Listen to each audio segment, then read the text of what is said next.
Hey everyone, so I just wanted to check in really quickly. It's about 11 at night on Thanksgiving Day, and I just want to start off by saying that tonight I shared, I don't want to say a moment, but I shared experience with a lot of people today. But I feel like in my life and for many other people's lives, from what I've seen, is that people aren't and families aren't as united as they used to before. And I don't want to get into specific things like enmeshment with family and things of that nature, but I do kind of like, that's the sense that I got this year. I talked to a lot of different people, not just here but in many different places. um just like casual talk, like, oh, what are you gonna do for Thanksgiving? um and some people were like, oh, nothing. I'm doing nothing at all. Or, yeah, I'm gonna see my family, or I'm gonna FaceTime my family, which is beautiful as well. Um, then there's also this other side that Thanksgiving is a holiday that should not be celebrated, given the history of everything. And some people, it's just, Thanksgiving is kind of nothing to me. It's Christmas. So there's a lot of different things going on at the same time. But for me, um, I'm Mexican, so it was always a very big deal to get together with family and, you know, cook a lot of different dishes and just prepare a lot of, um, you know, prepare a lot of things just to get together and to enjoy time with one another. And I'm getting kind of like this collective sense of things becoming so much more individualistic and solitary than they used to. And there's a notion, kind of like a collective energy of everyone wanting to, and I think it's more so in the United States, but it might be everywhere. I don't want to think that it's just here in one spot. Everyone is very individualistic, and it's like going to work, becoming a VP or something, and not having time to go out with your family, prioritizing your money. Your money's good, and then who do you have around you? I've talked to some people recently in the past few days where they've made it up to really, very like good sought after positions, and they have no one to hang out with. They have no one to go to talk to. They they might have children, or they might not. They might have not made a family for themselves. They're alone. They spend Thanksgiving Day like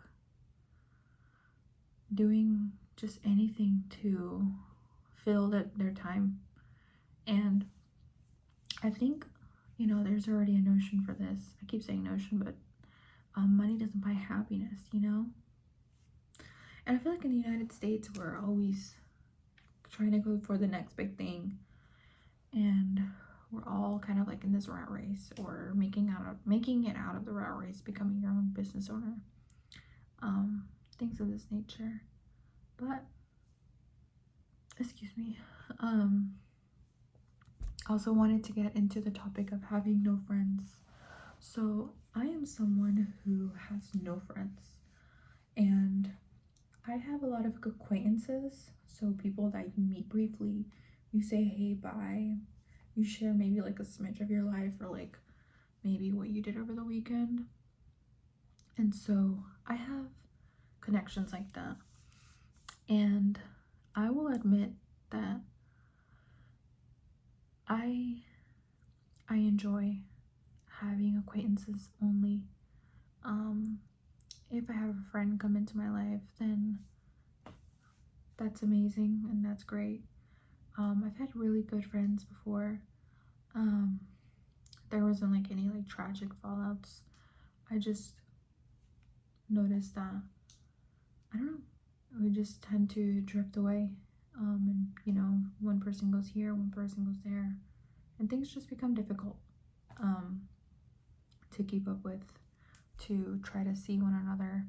It's always something in life going on. But I think the good thing is that you can always look back and think about those people and think like, they were great, they are great, and I hope that they continue to do great things in their life. So yeah, like, I don't have friends, I don't have girlfriends, I don't have guy friends. I have acquaintances, and that's about it. And I have my family, and sometimes it makes me think like, is that enmeshment? You know what I mean? It might be on a small scale, but I'm good. You know, I've noticed that I'm someone that doesn't do well in group dynamics. I've had friendships with group dynamics before, and it never ended well. I remember the last time I tried to, I was at a social event, a birthday party, and we were sitting at a table and we were just talking about like, I'm just talking about, you know, different things. We're talking about regions, the country here, this and that. We're talking about like local news, things of that nature. And eventually the topic steered into what happened the last time we hung out and who was there, and oh, did you see this person, you know, and just like generally like just talking smack about someone. Smack is like, because you don't know what that is, like they're like talking crap about someone, they're talking badly on their name or whatever. And I've noticed that a lot. No shade, but like even like in groups with like women too, like it's like finding someone to shade, and then everyone has to agree like, oh yeah, like for sure, you know. And it's like, I have strong opinions when I feel a certain way about something, but I'm not going to impose, and I'm also not going to let you know what I feel or what I believe if you don't ask me. Like if you ask me, then I'll let you know, but if you don't, then I just keep that to myself, and I move away.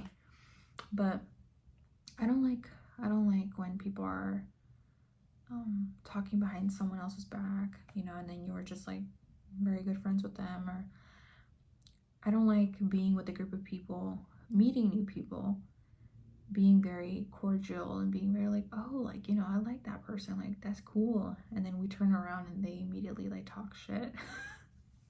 And it's like why would you guys make me, why would, you know what I mean? Like that just, oh my gosh. If you've ever had that happen before and you relate to me, then you probably know exactly how I feel. But if you don't, and that's just how your friendships work, that's fine. Yeah. And definitely you can feel the vibe. I'm just talking about like dynamics and people and interrelationships and family and stuff like that. And when things just make you become more and more estranged from people, you eventually come to this point where you're good on your own. Then also there is the other side, the flip side, where you're good on your own. You think, well, I'm just gonna do what's best for me, and I'm not going to take into consideration people who are going to try to sway my opinion, to think negatively of others, to negatively affect my life, to bring in drama into my life. People who are insecure really deep down, because really that's what it is at the end of the day. People have such strong insecurities within themselves, and I'm not saying that I'm perfect, because I also have insecurities. And I notice them, you know, I'm self-aware. Whenever I feel insecure in some way, I think about like, okay, what is this feeling that I have? Why is it coming up? Oh, this is why it's coming up. Okay, let's not think this. Let's fix it. And I found that when you catch yourself and you're self-aware in that moment, no matter what feeling comes up, anger, jealousy, happiness, even identifying happiness, that's really easy, but just being self-aware and thinking about what you're saying goes a long way. Also, I will say that when I had that group of friends, I was still drinking and doing, a lot of different things, but, I got sober and I stopped drinking, and I lost all those friends, you know what I mean? But I know that deep down I was always like a very surface level, low effort friend, sort of. Just because I don't, just because, not that I have a fear of vulnerability, but if you're someone who has felt a lot before in their life, or has like, just, when you're young and you're naive, I definitely experienced emotions like that where I'm like, oh, okay, like my friends they're my friends, and things are good, or I don't really know where I'm going about this, but you don't put your all into people just because you notice like, okay, I'm pouring so much into this friendship and I'm not getting anything back. And that's when you learn that beautiful lesson within all relationships, whether it's with a romantic partner, your mom, your dad, your brother, your sister, your best friend, your girlfriend, wherever it is. That's when you learn that important lesson at one point in your life, to not become a martyr for anyone. You have to have a full cup to pour into someone else. And yeah, I will say that I'm also into human design, so I am a projector, and I have to essentially wait to be invited to go to a birthday party, to go on a date with someone, to get a job invite, or to network with someone, really just about anything. And I'm someone who does not need other people to function. For a long time I thought like, that's crazy, like how can you not need other people to function? You need to have a network of people, but that's more so like to do things in life, to decide what you want to do, emotionally, you know what I mean, things of that nature. I don't really need other people to complete me. And you learn that lesson where I'm not going to become a martyr for others. I need to make sure that I am reliant upon myself, and that I can fulfill my emotional needs, and I can emotionally regulate myself, which, if you know, emotional regulation is something that is very difficult for people to learn. If you didn't have or come from a family that taught you how to do that, or you grew up watching behaviors that are like kind of harming to you now, totally understandable. And like, don't ever blame yourself for growing up in these situations and not knowing how to handle things. You didn't know. But the most important thing is to be self-aware and to notice how you're feeling, what you're thinking, why, and to actively seek and find the answer, to not fix yourself, but to help yourself, get to a healthier you. Sounds super cliche, but yeah, like that's what you have to do. For me, it's been super, super helpful to get up in the morning after I dream. I love dream interpretations. I dream almost every night, and I keep a journal where I log everything. I call it my dream arsenal, and I have now a list of symbols, figures, people, locations, all sorts of stuff, just to see what's going on deep inside. If you're someone like me and it's difficult for you to connect with your emotions, I'm very sensitive, but sometimes in the moment it's difficult for me to figure out exactly what it is that I'm feeling. And it comes to me through my dreams. For example, if I've been on go mode for like the past 2-3 weeks and I haven't gotten enough sleep, then I'll have a very, very scary dream that releases adrenaline. So I will wake up and feel the adrenaline flowing through my arms and being released. And that's how I know I'm so stressed and running on adrenaline. You know, no one's perfect. Like how I'm saying that you need to like fix yourself. You're not gonna fix yourself. You're just gonna learn a better way to get a hold of yourself and to make sure that you always maintain a grounded identity on this realm that we live in, you know, while still maintaining your intuition and your sensitivity in the world. So I do think that it's bullshit when people say like, oh, keep an open heart towards people and da da da.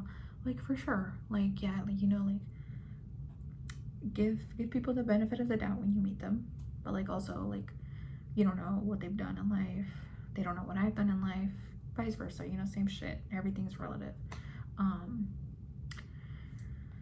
Yeah, I really just gotta say, like, you know, I had it right here in my mouth, exactly what I was gonna say. It was at the tip of my tongue. I was gonna say you gotta know one, you gotta be one to know one, but that's also true. But yeah, that's just something that I noticed today. It's Thanksgiving Day and we're just out here like being so individualistic, and yeah.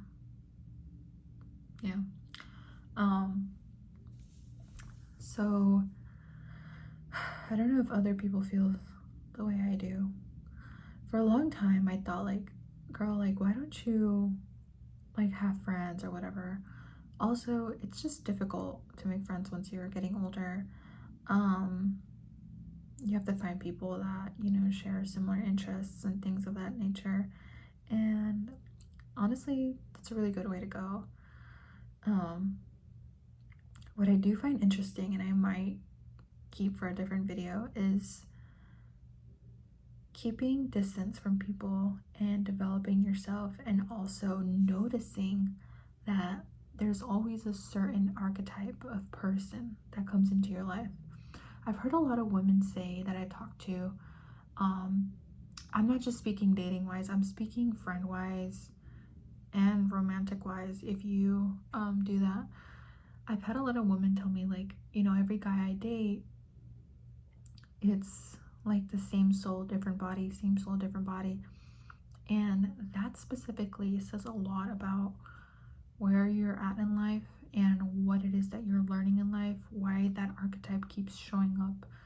And we can get really deep into this, and I can tell you exactly why that's happening to you, or why you keep dealing with a certain characteristic in someone.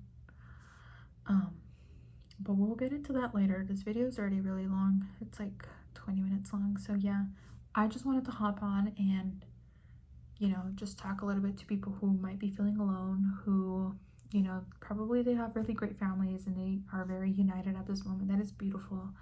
But also to just, you know, it's not a bad thing to be alone. It's not a great thing either. It's just, you know, you're protective of yourself, you have strong boundaries, you have quite essentially graduated from certain methods of operation in human standards. I know that sounds super weird, but that's how I see it. But if you are somebody who is very up top, lonely, much like other people I've talked to, you know, that's a whole different ball game, and that just means that you're operating on a level that most people can't really see. And more to say about that, but this video is so long. I hope everyone has a good night. And I hope that if you didn't like anything in this video, you'll let me know. And if you did like something, also let me know. But yeah, please like and subscribe if you want to. That'd be really sweet. And yeah.